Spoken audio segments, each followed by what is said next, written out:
नमस्कार दोस्तों, स्वागत है आपका इस वीडियो में। आज हम पढ़ेंगे सांख्यिकी भाग 7। तो चलिए शुरू करते हैं। इस वीडियो में हम पढ़ेंगे उदाहरण एक असतत बारंबारता बंटन का मानक विचलन तथा एक सतत बारंबारता बंटन का मानक विचलन। दोस्तों, पिछली वीडियो में हमने प्रसरण तथा मानक विचलन के बारे में पढ़ा था और उनका सूत्र ज्ञात किया था। चलिए इस वीडियो में उन पर कुछ उदाहरण पढ़ें।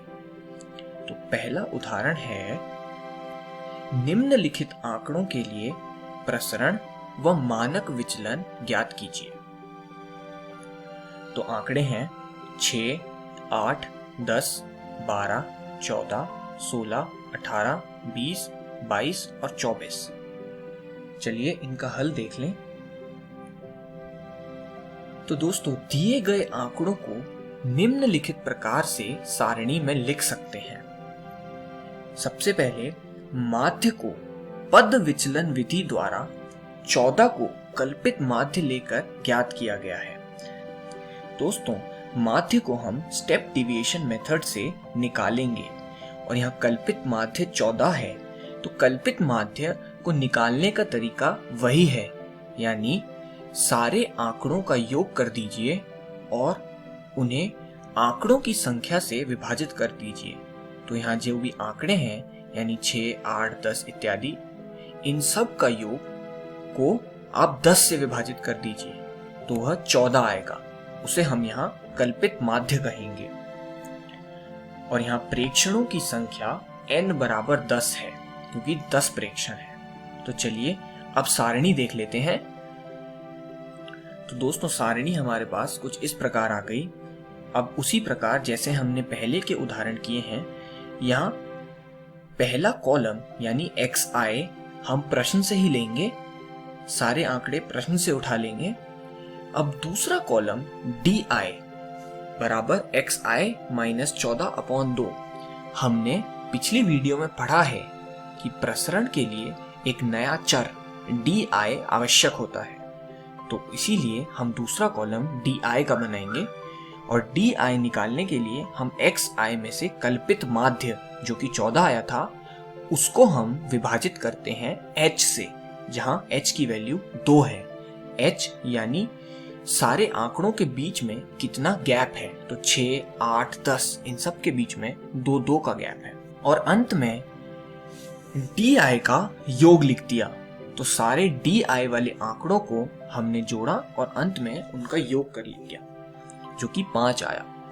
अब तीसरा कॉलम है माध्य से विचलन जो कि xi माइनस x बार होता है, यानी सभी आंकड़ों में से माध्य को घटा दीजिए जो कि 14 है। तो सभी आंकड़ों में से माध्य को घटाने के बाद हमारे पास आंकड़े कुछ इस प्रकार आएंगे। अब चौथा कॉलम यानी xi माइनस x बार का स्क्वायर। तो तीसरे कॉलम के सभी आंकड़ों को आप स्क्वायर कर दीजिए तो कोई भी संख्या नेगेटिव नहीं आएगी, क्योंकि किसी भी चीज का स्क्वायर हमेशा पॉजिटिव होता है। और अंत में इन सभी आंकड़ों का आप योग कर लीजिए जो कि 330 के बराबर आएगा। अब चलिए सूत्र लगाएं और आंसर निकालें। तो दोस्तों, माध्य x बार आपने यदि फॉर्मूला पिछली वीडियो से याद किया है तो माध्य निकालने का फॉर्मूला होता है कल्पित माध्य जमा समीशन i 1 से लेकर n तक di upon n into h।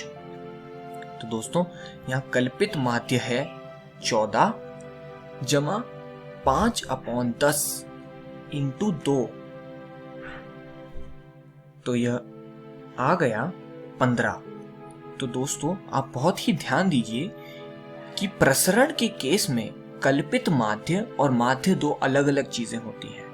कल्पित माध्य हमारा नॉर्मली ही सारे आंकड़ों को योग करके उनका विभाजन आंकड़ों की संख्या से कर निकलता है और माध्य हमारा स्टेप डिविएशन मेथड से निकलता है जो कि 15 आ गया।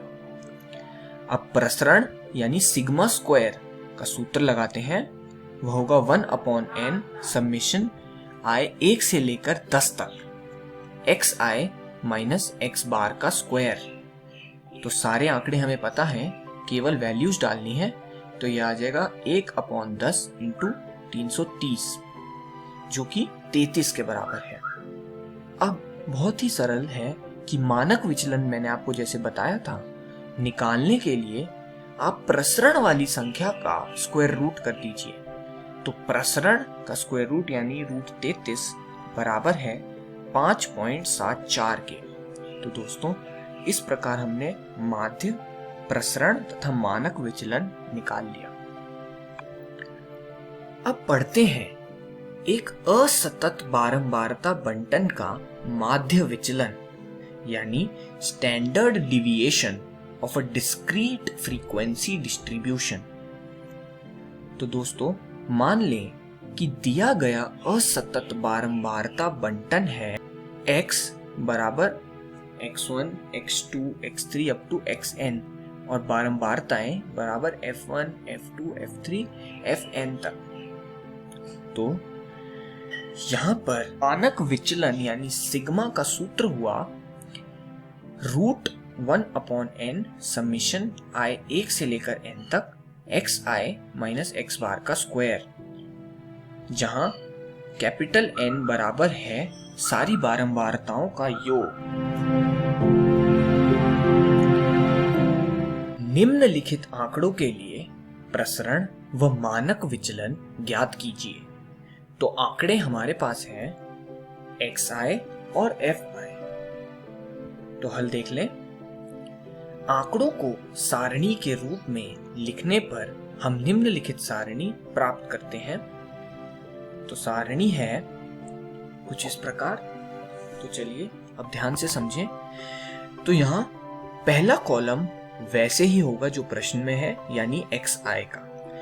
दूसरा कॉलम यानी बारंबारताएं, यह भी हम प्रश्न से उठा लेंगे और अंत में उनका योग कर देंगे जो कि 30 के बराबर आएगा। तीसरा कॉलम यहाँ fi xi यानी पहले तथा दूसरे कॉलम के आंकड़ों को क्रमशः गुणा कर देंगे और अंत में उनका योग कर देंगे जो कि 420 आ जाएगा। अब चौथा कॉलम दोस्तों यहाँ xi माइनस x बार यानी सभी आंकड़ों में से माध्य को घटा लेंगे और माध्य निकालना बहुत ही सरल है। तो यहाँ चौथे कॉलम के आंकड़े कुछ इस प्रकार आएंगे। पांचवें कॉलम में दोस्तों सभी आंकड़ों का स्क्वायर कर देंगे, यानी जो भी आंकड़े हमें चौथे कॉलम में प्राप्त हुए हैं उन सभी का स्क्वायर कर देंगे, यानी xi माइनस x बार का स्क्वायर जो कि सभी पॉजिटिव आएंगे। अब आखिरी कॉलम में हम बारंबारताओं को क्रमशः उनके xi माइनस x बार के स्क्वायर के साथ गुणा कर देंगे जो कि हमें इस प्रकार प्राप्त हो जाएंगे और अंततः पांचवें कॉलम के सभी आंकड़ों का योग हमें मिल जाएगा जो कि 1374 होगा। चलिए अब सूत्र लगाएं और आंसर निकालें। तो कैपिटल N यानी सभी बारंबारताओं का योग यानी 30 समेशन fi xi होगा 420 जो कि सारणी से हमें प्राप्त हुआ। Summation fi xi minus x बार का स्क्वायर जो कि सारणी से प्राप्त होकर 1374 हमें मिल गया।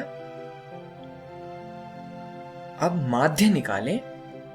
माध्य होगा समेशन fi xi अपॉन सारी बारंबारताओं का योग जो कि हमें 1/30 गुना 420 मिल जाएगा जो कि 14 होगा।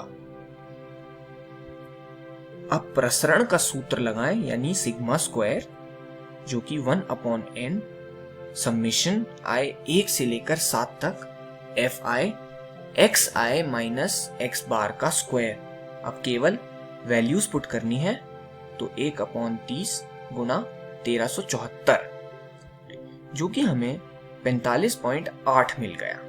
तो इस प्रकार हमने प्रसरण ज्ञात कर लिया। अब जब प्रसरण आ गया है तो हम मानक विचलन आराम से निकाल सकते हैं। मानक विचलन के लिए प्रसरण वाली संख्या का आप स्क्वायर रूट कर लीजिए, जो कि 45.8 का स्क्वायर रूट आएगा, जो कि होगा 6.77।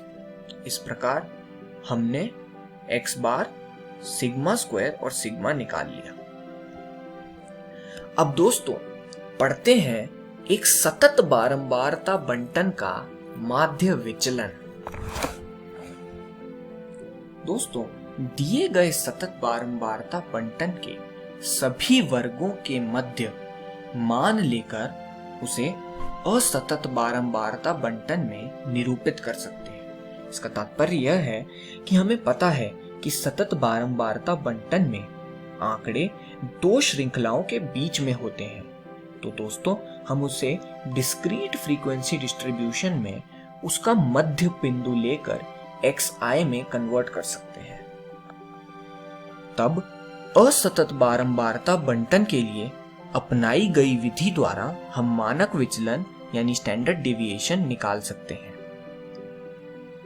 अब यदि n वर्गों वाला बारंबारता बंटन जिसमें प्रत्येक अंतराल उसके मध्यमान xi तथा बारंबारता fi द्वारा परिभाषित किया गया है, तब मानक विचलन निम्नलिखित सूत्र से प्राप्त किया जाएगा। मानक विचलन होगा √1/n समेशन i 1 से लेकर n तक fi xi माइनस x बार का स्क्वायर। दोस्तों कैपिटल N फ्रीक्वेंसी की योग है और स्मॉल n सारे आंकड़े जो भी xi हैं उनकी संख्या है, तो इसमें आप कंफ्यूज मत होइएगा। ये सूत्र बहुत ही आवश्यक है।